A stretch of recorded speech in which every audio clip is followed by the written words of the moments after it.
भारत अब नहीं डरता। जी हां, संसद में इस समय ऑपरेशन सिंदूर की गूंज सुनाई दे रही है। लोकसभा में 16 घंटे की चर्चा के बाद कल शाम जब प्रधानमंत्री नरेंद्र मोदी ने समापन भाषण दिया तो उसमें विपक्ष के हर सवाल का साफ साफ जवाब तो था ही, प्रधानमंत्री नरेंद्र मोदी ने कांग्रेस को आईना दिखाने की भी कोशिश की। पीएम ने कहा कि अब भारत डरता नहीं है और ये ऑपरेशन सिंदूर ने सिद्ध कर दिया है। पीएम ने साफ कहा कि ऑपरेशन अभी खत्म नहीं हुआ है।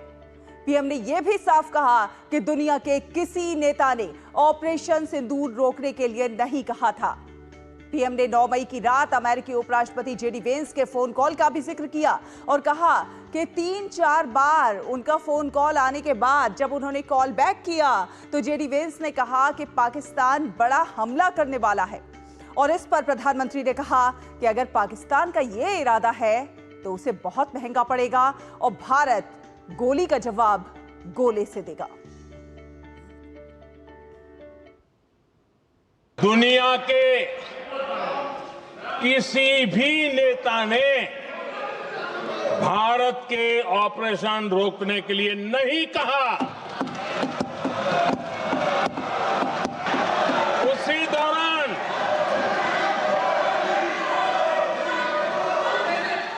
9 तारीख को रात को अमेरिका के उपराष्ट्रपति जी ने मुझसे बात करने का प्रयास किया। वो घंटे भर कोशिश कर रहे थे, लेकिन मेरी सेना के साथ मीटिंग चल रही थी तो मैंने उनका फोन उठा नहीं पाया। बाद में मैंने उनको कॉल बैक किया। मैंने कहा कि आपका फोन था, 3-4 बार आपका फोन आ गया, क्या है? तो अमेरिका के उपराष्ट्रपति जी ने मुझे फोन पे बताया कि पाकिस्तान बहुत बड़ा हमला करने वाला है। ये उन्होंने मुझे बताया। मेरा जो जवाब था, जिनको समझ नहीं आता है उनको तो नहीं आएगा।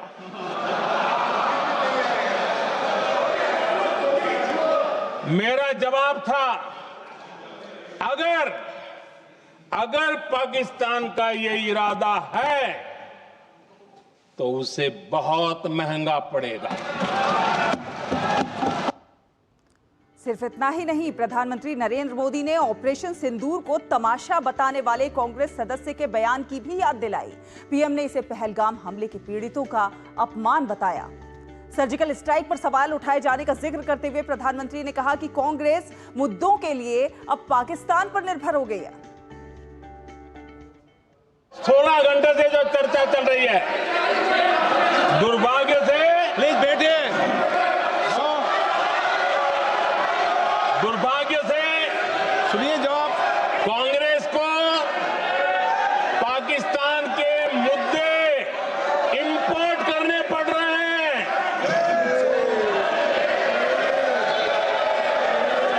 आदरणीय अध्यक्ष जी, आज के वॉरफेयर में इंफॉर्मेशन और नैरेटिव्स की प्लीज बैठिए। बहुत बड़ी भूमिका है।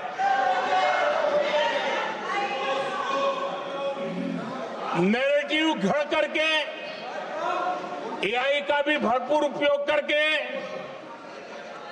सेनाओं के मनोबल को कमजोर करने के खेल भी खेले जाते हैं। जनता के अंदर अविश्वास पैदा करने के भी भरपूर प्रयास होते हैं। दुर्भाग्य से कांग्रेस और उसके सहयोगी पाकिस्तान के ऐसे ही प्रपंच के प्रवक्ता बन चुके हैं। प्रधानमंत्री ने कांग्रेस पर पाकिस्तान को क्लीन चिट देने का आरोप लगाया। प्रधानमंत्री ने कहा कि पहलगाम आतंकी हमले पर कांग्रेस और पाकिस्तान की मांग लगभग एक जैसी है। कांग्रेस के लोग इंतजार कर रहे थे, कुछ तो गड़बड़ होगी यार, मोदी मरेगा, कहीं तो फंसेगा।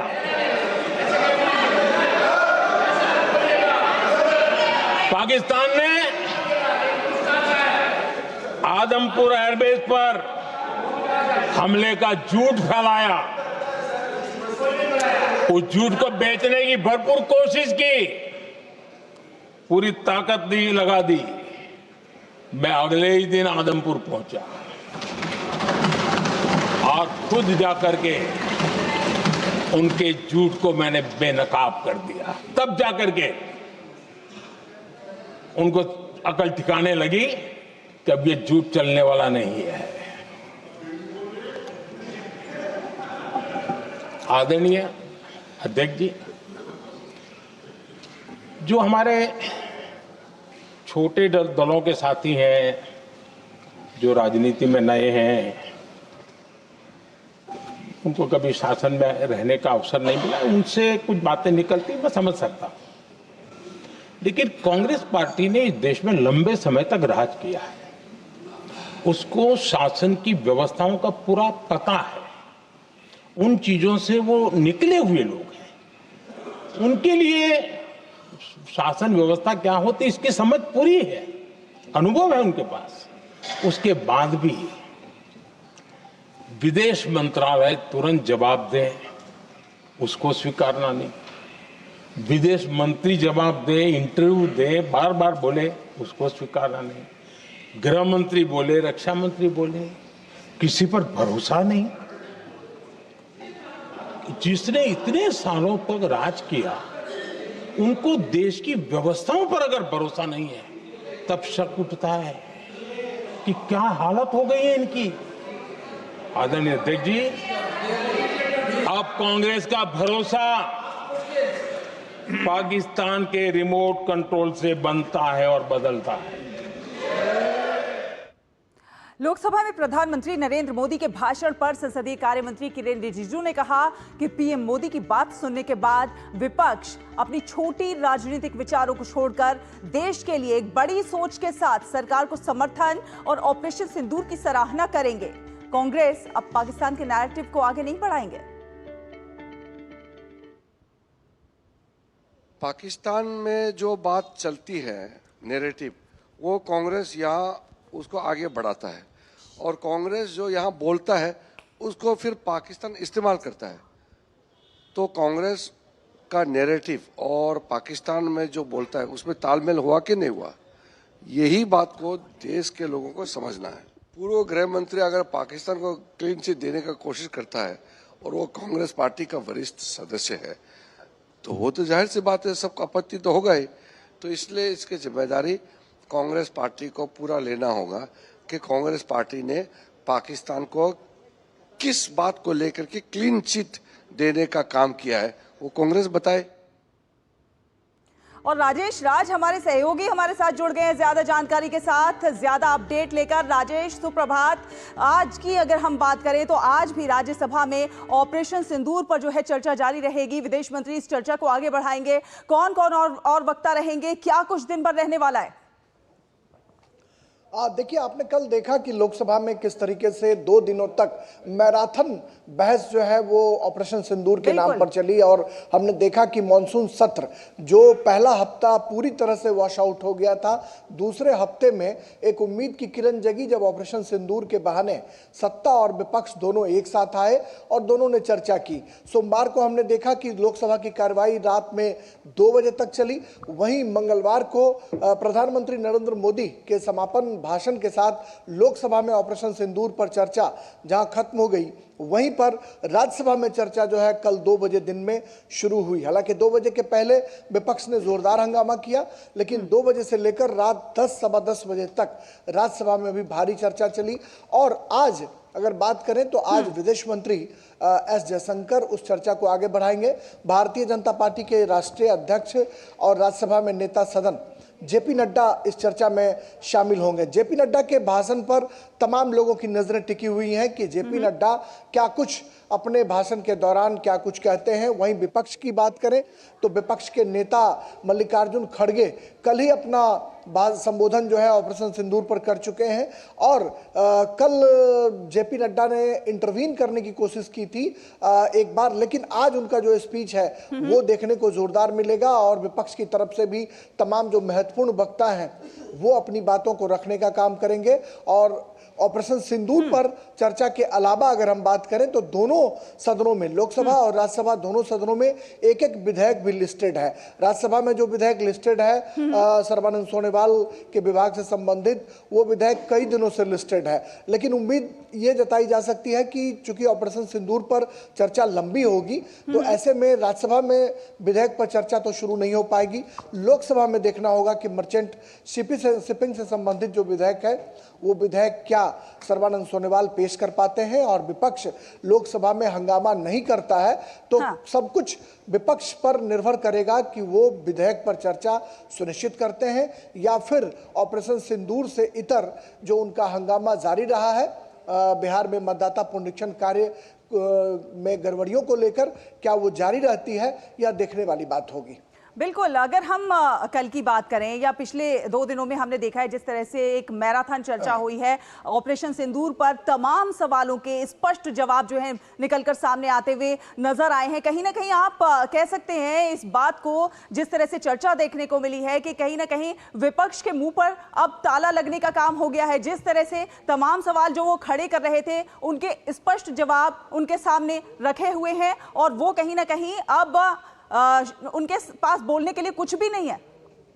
देखिए, प्रधानमंत्री नरेंद्र मोदी देश के लीडर हैं और लोकसभा में भी वो भारतीय जनता पार्टी ही नहीं एनडीए संसदीय दल के भी नेता हैं, नेता सदन भी हैं। लिहाजा उनकी बहुत बड़ी जिम्मेदारी थी कि ऑपरेशन सिंदूर के मसले पर देश में जो एक धुंध की स्थिति बनाने की कोशिश विपक्ष लगातार कर रहा था, उस धुंध को कहीं ना कहीं हटाने की कोशिश करें। और प्रधानमंत्री के संबोधन से ये सब कुछ साफ हो चला है कि भारत सरकार ने किस तरीके से पाकिस्तान को बुलडोज करने की कोशिश की, कैसे उनके जो इरादे थे, जो मंसूबे थे, उसको कैसे बुलडोज किया गया, उसकी सिलसिलेवार तरीके से प्रधानमंत्री नरेंद्र मोदी ने लोकसभा में जवाब देकर निश्चित तौर पर विपक्ष के मुंह को बंद करने का काम किया है। एक तरफ प्रधानमंत्री ने सेना के शौर्य और पराक्रम को जहां एस्टेब्लिश करने की कोशिश की, जहां शौर्य और पराक्रम की उन्होंने जोरदार सराहना की, वहीं पर उन्होंने कांग्रेस पर हमले बोले और कहा कि छोटे छोटे दल जिनको सत्ता में रहने का बहुत लंबे समय तक अनुभव नहीं है, वो अगर इस तरह के सवाल खड़े करें तो ये बात समझ में आती है। लेकिन जिस कांग्रेस ने इस देश पर लंबे समय तक राज किया है, उनको शासन चलाने की जो तमाम छोटी छोटी बारीकियां हैं, ये सब कांग्रेस को पता है। इसके बाद भी अगर कांग्रेस एक नैरेटिव खड़ा करने की कोशिश करती है तो ये कहीं ना कहीं हास्यास्पद है और उन्होंने इसी बहाने कांग्रेस को जोरदार घेरने की कोशिश की। आप एक लंबे समय से देखिए पार्लियामेंट कवर करते रहे हैं, तमाम स्पीच आपने प्रधानमंत्री की सुनी है।